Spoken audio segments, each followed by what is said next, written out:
बिस्मिल्लाहिर्रहमानिर्रहीम। बिस्मिल्लाहिर्रहमानिर्रहीम। अस्सलाम वालेकुम students, welcome to your new lecture. Last lecture में हम लोगों ने डिविजिबिलिटी टेस्ट स्टार्ट किए थे, जिसमें हम लोगों ने 2, 3, 4, 5 का जो था टेस्ट पढ़ा था कि इसको हम लोग किसी नंबर को अगर हमने इन 4 नंबरों पे डिवाइड करना है तो हम लोग को उसके लिए कौन से टेस्ट की ज़रूरत होती है। आज हम लोग डिविजिबिलिटी टेस्ट पढ़ेंगे इन 3 नंबर्स का, 8, 9 एंड 11 का। 10 का हम लोग इसलिए दरम्यान में नहीं पढ़े क्योंकि 10 का जो है वो आसान है। हर नंबर जो 0 पे एंड होता है वो हमारे पास 10 पे डिवाइड हो सकता है, तो उसके लिए छोड़ देते हैं। 8, 9, 10, 11 के लिए पढ़ते हैं। 8 के लिए अब आपके पास ये है, 8 के डिविजिबिलिटी टेस्ट ये है कि अगर आपके पास एक ऐसा नंबर हो जो आपके पास, सब पहली बात तो यह है कि उस नंबर को कम अज़ कम एटलीस्ट 3 डिजिट्स तो होने चाहिए। 3 डिजिट से अगर कम हो तो फिर हम लोग आम डिवीज़न पे ही इसको आसान से कर सकते हैं। 8 के लिए आपके पास कम अज़ कम 3 डिजिट्स होने चाहिए। अगर आपके पास एक ऐसा नंबर हो जिसका यूनिट्स 10th और 100 3 डिजिट्स, लास्ट 3 डिजिट ज़ीरोज़ हों, तो ये 8 पे डिवाइड हो सकता है। प्लस एक और बात, अगर आपके पास लास्ट में 3 ऐसे डिजिट्स हों जो आपके पास 8 के टेबल में आते हों, 3 ऐसे डिजिट्स हों जो आपके पास क्या हों, 8 के टेबल में आते हो। अगर मैं लिख लूँ 104, अब यहाँ 3 डिजिट्स देखें, ये जो लास्ट 3 डिजिट से एक नंबर बन रहा है 104, अगर आपके पास वो नंबर 8 के टेबल में आता हो ये, तो ये पूरा का पूरा नंबर भी 8 के टेबल में लाजमी आता होगा। ये आपके पास डिविजिबिलिटी टेस्ट ऑफ नंबर 8 है कि आपके पास क्या हो, लास्ट 3 डिजिट्स या 0 हों या फिर लास्ट 3 डिजिट्स क्या हों, यूनिट 10th और 100 की जो वैल्यू है उन तीनों से जो नंबर बन रहा है वो 8 के टेबल में आता है। 104 8 के टेबल में आ सकता है, तो आपके पास ये पूरा का पूरा नंबर 8 के टेबल में आ सकता है। 9 के लिए बहुत ही आसान है। 9 के लिए आपके पास क्या, अगर आपके पास एक नंबर ऐसा है जो 3 इसके बाद ले लेते हैं, 18 हमें चाहिए तो 9 ले लें, 9 भी नहीं बल्कि ऐसा ले लेते हैं, 1 9 और 2 9 ले लेते हैं, ठीक है जी। यहाँ पर आपके पास एक नंबर हमने लिख लिया 3399। अब यहाँ से हमारे पास एक नंबर बन रहा है, एक और एक्स्ट्रा करें, एडिशन कर लेते हैं, ये हमारे पास एक नंबर होगा 33,993। अगर आपके पास किसी नंबर के, बहुत ही बड़ा नंबर है हमारे पास, उस नंबर के जो डिजिट्स हैं उसकी एडिशन 9 पे डिवाइड होती है, तो ये पूरा नंबर 9 पे डिवाइड होता है। 33663 9 + 9 18, 18 + 9 27। एस 27 जो है आपके पास 9 पे क्या होता है, कंप्लीट डिवाइड होता है, तो ये पूरा नंबर भी 9 पे डिवाइड हो सकता है। सही है जी, तो ये थोड़ा सा आसान है ये वाला, इसका मेथड होगा। अब आ जाते हैं डिविजिबिलिटी टेस्ट ऑफ 11। 11 थोड़ा सा ट्रिकी है, तो इसको थोड़ा सा अपने तवज्जो से सुनना है। एक नंबर मैंने लिख लिया, 4 डिजिट्स है इसमें। अगर इसको आप देखें, ये नंबर 1 है, ये दूसरा डिजिट है, ये तीसरा डिजिट है, ये चौथा डिजिट। मैंने नंबर्स इसलिए लिखे हैं कि इसमें एक रीज़न है। आपके पास ये नंबर नहीं है, देखें ये ऑड नंबर्स हैं और ये क्या है, इवन नंबर्स हैं। अगर आपके पास एक नंबर मैंने लिख लिया और उसके ऑड्स प्लेसेस पे, ऑड प्लेसेस का मतलब है 1 और 3 प्लेस पे जो नंबर है उसकी एडिशन, और जो आपके पास इवन प्लेसेस पे जो नंबर्स हैं उसकी एडिशन, इन दोनों एडिशन से जो आंसर आता है, अगर आप उन दोनों को आपस में माइनस करें, अगर आपके पास 0 आ गया तो ये पूरा नंबर 9 पे डिवाइड होता है। या फिर इन दोनों को माइनस करने से एक ऐसा नंबर आ जाता है जो 11 के टेबल में आता है, तो आपके पास क्या कहलाएगा ये, कि ये पूरा नंबर 11 पे डिवाइड होता है। इसको दोबारा देख लें एक मरतबा, एक पूरा इसमें एक और एग्जाम्पल भी कर लेते हैं। डिविजिबिलिटी टेस्ट ऑफ 11 एक मरतबा फिर कर लेते हैं। देखिए यहाँ पर आपके पास जो 4 डिजिट्स हैं 1 2 3 4, ये आपका 5 भी हो सकते हैं, 6 भी हो सकते हैं, जितने भी हैं। अगर आपके पास ऑड प्लेसेस पे, मतलब ऑड नंबर्स पे जो आपके पास यहाँ पर डिजिट्स मौजूद हैं 2 और 7, उन दोनों नंबर्स की एडिशन से जो आंसर आता है, और जो इवन प्लेसेस पे नंबर मौजूद है उन दोनों की एडिशन से जो आंसर आता है, अगर आप इन दोनों नंबर्स को माइनस करें और आंसर 0 आ गया, तो आपके पास ये पूरा नंबर क्या होगा, 9 पे डिवाइड, 11 पे क्या हो सकता है, डिवाइड हो सकता है। इसी तरह यहाँ पर ये पहला नंबर है, ये दूसरा है, ये तीसरा है, ये चौथा है। अगेन ऑड नंबर्स पे कौन से नंबर्स हैं, 4 और 1, क्या आता है 5। एंड इवन पे कौन से हैं, 9 + 7 क्या जाता है 16। अगर आपके पास इन दोनों की सब्ट्रैक्शन से क्या आता है, एक ऐसा नंबर आता है जो 11 पे डिवाइड हो सकता है, 11 पे डिवाइड हो सकता है, और आपके पास आंसर क्या आता है, 1 आता है। 11 पे डिवाइड हो सकता है। तो अगर आपके पास ऑड नंबर्स के प्लेसेस के नंबर्स डिजिट्स की एडिशन और इवन नंबर्स के प्लेसेस पे जो नंबर हैं उनकी एडिशन से जो आंसर्स आते हैं और उन लोगों को आप माइनस करें या ज़ीरो आ जाए या एक ऐसा नंबर है जो 11 पे डिवाइड हो सकता है, तो ये पूरा नंबर 11 पे डिवाइड हो सकता है। ये थोड़ा सा ट्रिकी है, इसमें हम लोग क्वेश्चन ज़्यादा करेंगे। चले स्टार्ट करते हैं। ये जो दो क्वेश्चन हैं हमारे पास, question number 3 and question number 4, एक में हमने डिविजिबिलिटी टेस्ट फॉर 8 9 चेक करना और एक में डिविजिबिलिटी टेस्ट फॉर 11 चेक करना। तो चले स्टार्ट करते हैं। क्वेश्चन नंबर 3 आपके पास है कि use the divisibility test determine which of the following numbers are divisible by 8 and 9। हमने इसके लिए हर नंबर के लिए दोनों को चेक करना है। तो सबसे पहले 8 के लिए चेक करते हैं। अब फॉर 8 के लिए डायरेक्ट देख लें, यहाँ पर आपको मैंने क्या कहा था, 3 डिजिट्स हमने लेने, यहाँ पर 3 डिजिट आपको दिए होंगे। तो अब इन 3 डिजिट्स जीरो तो यहाँ पर है नहीं, तो पहला टेस्ट तो नहीं यूज़ कर सकेंगे। दूसरा टेस्ट, ये तीनों डिजिट्स, इससे जो नंबर बन रहा है 512, अगर ये 512 8 पे डिवाइड होता है तो जाहिर सी बात है डिविजिबल होगा, नहीं होता तो नहीं होता। इसमें आप टेस्ट अप्लाई नहीं कर सकते 8 के लिए, इसमें आप 8 के लिए टेस्ट अप्लाई नहीं कर सकते। यहाँ पर मैं आपको क्लियर कर दूँ, 3 डिजिट्स हैं, सिर्फ 3 डिजिट्स हैं। जब सिर्फ 3 डिजिट्स हैं तो आप लोग को क्या करना पड़ेगा, पूरी डिवीज़न करनी पड़ेगी, वो हम लोगों ने नहीं करनी। सही है। तो आपके पास जिस क्वेश्चन में आपको टेस्ट के लिए मैंने रूल क्या बताया था, क्या कि एक नंबर आपके पास हो, उसके यूनिट 10 और 100 प्लेस में ज़ीरोज़ हों या फिर उससे जो नंबर बन रहा है वो आपके पास 8 के टेबल में आता हो। अब यहाँ पर अगर इसको हम डिवीज़न ही करनी है तो फिर तो टेस्ट का कोई फ़ायदा नहीं हुआ। तो आपके पास अगर 3 डिजिट्स हैं तो आपने 8 का टेस्ट इसके लिए नहीं करना। इसके लिए आप लोग सिर्फ डायरेक्टली 9 का टेस्ट करेंगे। 3 डिजिट्स के लिए आप लोग 8 का टेस्ट नहीं करेंगे, कम से कम 4 डिजिट होना चाहिए, तभी आप लोग 8 के लिए डिविजिबिलिटी टेस्ट अप्लाई कर सकते हैं। अब 9 का टेस्ट क्या है, 9 के टेस्ट ये है कि आपके पास इसके डिजिट्स जो है उसकी एडिशन आपके पास 9 के टेबल में आनी चाहिए। 4 + 1 6, 5 + 1 6, 6 + 2 8। एज 8 is not divisible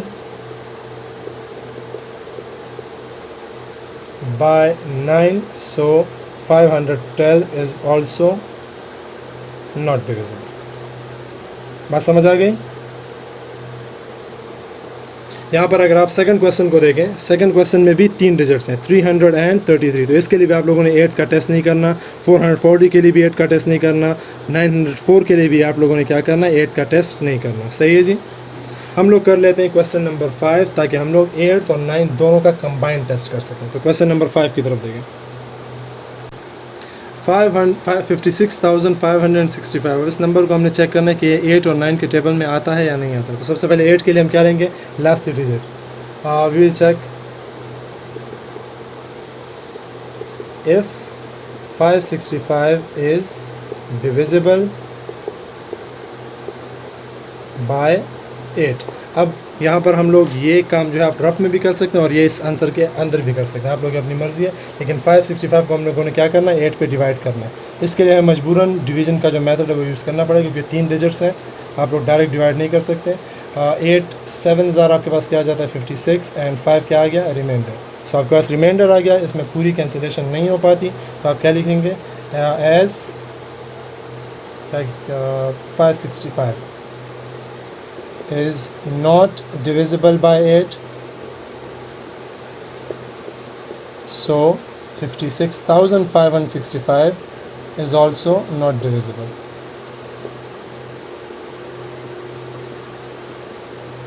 सही है जी। ये पूरा नंबर भी 8 पे डिवाइड नहीं हो सकता, क्योंकि आपके पास जो लास्ट 3 डिजिट्स हैं वो 8 पे डिवाइड नहीं हो रहा। 9 का टेस्ट देख लें आप, फॉर 9 या फॉर 9 कर लें, फॉर 9। ये इसी सवाल का दूसरा हिस्सा। अब हमने क्या करना है, इन सारे डिजिट्स को आपस में प्लस करना है। 5 + 6 + 5 + 6 + 5। सो पहले तीनों 5 को प्लस करने, 15 एंड 6 + 6 = आपके पास आया 12, 12 + 15 = 27, क्योंकि 27 अब आपके पास 9 के टेबल में आता है। As 27 is divisible by 9, so 56,565 is also divisible। सही है जी। इसी फॉर्म में आप लोगों ने क्वेश्चंस को हल करना है। एक और कर लेते हैं इसमें, क्वेश्चन नंबर 8 की तरफ देख लें। 8 या 9 कर लेते हैं, चलिए 9 नंबर करते हैं। 16,920। तो सोल्यूशन में स्टार्ट करेंगे फॉर 8 के लिए क्या करना है, 920 को चेक करना है। मैं डायरेक्ट स्टार्ट कर रहा हूँ क्योंकि इससे पहले और क्वेश्चन में हम लोगों ने कर लिया ये चीज़, तो आप लोग उससे लिख सकते हैं। 920 अगर 8 पे डिवाइड हो गया तो हमारे पास ये पूरा नंबर 8 पे डिवाइड हो सकता है। तो डिवीज़न कर लेते हैं।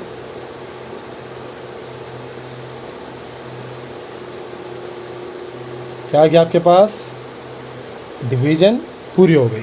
आपके पास 928 पे क्या हो रहा है? डिवाइड हो रहा है। इसका मतलब क्या है कि 16,920 भी 8 पे डिवाइड हो सकता है। ये यहाँ साइड पे लिख लें, as 920 is divisible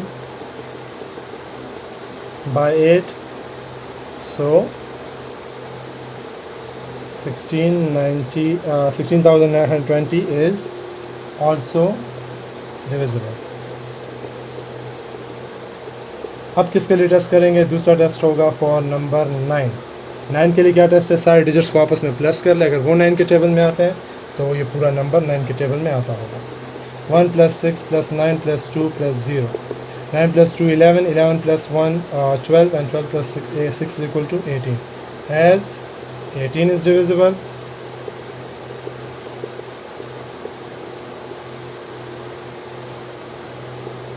so 16,920 is also divisible। सही है जी। तो ये आपके पास टेस्ट हो गए फॉर 8 और 9 के लिए, ठीक है जी। तो बाकी क्वेश्चन आप लोग खुद ट्राई कर लें। हम लोग कर लेते हैं divisibility test and question number 4 for 11 के लिए आप डिविजिबिलिटी टेस्ट पे भी थोड़ी सी प्रैक्टिस कर लेते हैं। अच्छा जी, question number 4, find the numbers divisible by 11 पे आप कौन कौन से नंबर डिवाइड होते हैं। उसके लिए हमारे पास टेस्ट क्या है कि इसमें अब स्टार्ट में करता हूँ, sum of digits at odd places. सही है, आपने इस तरह लिखना है, sum of digits at odd places. Odd places पे कौन सा नंबर है? 1 3। 1 3 पे कौन कौन से नंबर हैं? 2 + 5 विच इज़ इक्वल टू 7। और अगला चेक करना है आपने, sum of digits at even places. Even places कौन से हैं? 2 और 4। तो 5 + 0 से क्या आता है? Is equal to 5। ना डिफरेंस क्या हो जाएगा?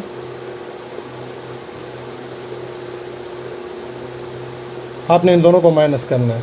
Difference is equal to 7 - 5 is equal to 2। अब जो नंबर आएगा यहाँ पर आपके पास क्या आना चाहिए? देखिए 11 पे डिविजिबिलिटी के लिए टेस्ट ये है कि जब आप इवन प्लेसेस वाले नंबर्स को ऐड करते हैं और ऑड प्लेसेस वाले नंबर्स को ऐड करते हैं और उन दोनों को माइनस कर लें, अगर आंसर आपके पास 0 आ जाए या फिर यहाँ पर जो आंसर है वो 11 के टेबल में आता हो तो आपके पास ये नंबर 11 के टेबल में आ सकता है, वरना नहीं। यहाँ 2 आ गया तो आप लिखेंगे as 2 is not divisible by 11, divisible by 11, so 2550 is also not divisible। सही है जी। थोड़ा सा ट्रिकी अगेन है ये, लेकिन इस पर हम लोग सवालात कर लेते हैं। आप लोग प्रैक्टिस कर लीजिएगा, खुद ब खुद आप लोग सीख जाएंगे। एक और क्वेश्चन देख लें, 8415। अब again same start, sum of digits at odd places. Odd places पे कौन से? 1 और 3। 8 + 1 which is equal to 9, and the next one will be sum of digits at even places.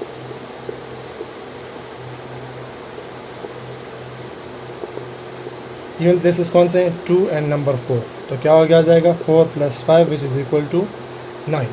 सही है जी। अब इसको भी देख लें, यहाँ पर भी हमारे पास नहीं होता, मैं समझे वाला हो जाएगा, लेकिन चले इसमें भी आपके पास अगर आप इन दोनों की एडिशन सब्ट्रैक्शन कर लेते हैं, नहीं हो सकता है। सही है, यहाँ पर देख लें, डिफरेंस को देख लें। आप इन दोनों के एडिशन से जो आंसर है उनका डिफरेंस 9 - 9 क्या आ गया? 0 आ गया। As the difference is equal to 0,